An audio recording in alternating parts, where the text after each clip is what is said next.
واسه دل بریدن از من دیره. منو عاشق خودت کردی تو، خیلی وقته که بهت عادت کردم. با تو میبینم همه دنیا رو،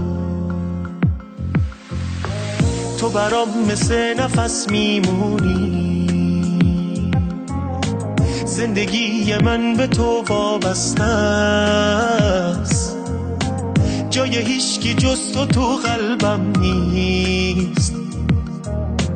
دل عاشقم بهت دل بسته است. تو رو خدا تنهام نذار، تو رو خدا ترکم نکن، تو رو خدا از زندگیم خودتو نگیر کم نکن. نرو تو رو خدا تنهام نذار، تو رو خدا ترکم نکن، تو رو خدا از زندگیم خودتو نگیر کم نکن.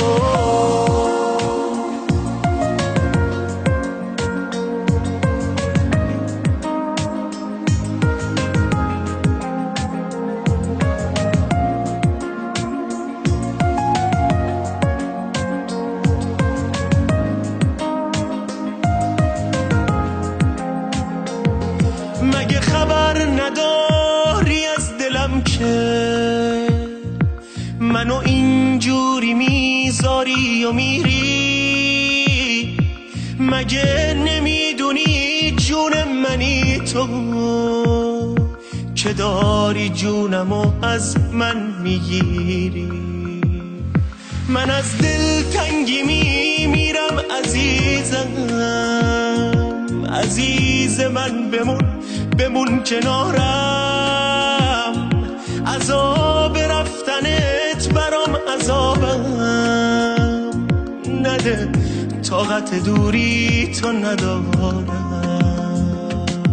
ببین تا حرف رفتن تو اومد، توی یه لحظه انگار پیر شدم من.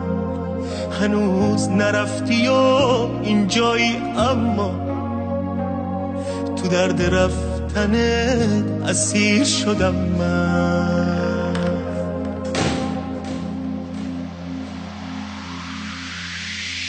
تو رو خدا تنهام نذار، تو رو خدا ترکم نکن، تو رو خدا از زندگیم خودتو نگیر کم نکن. نرو تو رو خدا تنهام نذار، تو رو خدا ترکم نکن، تو رو خدا از زندگیم خودتو نگیر کم نکن.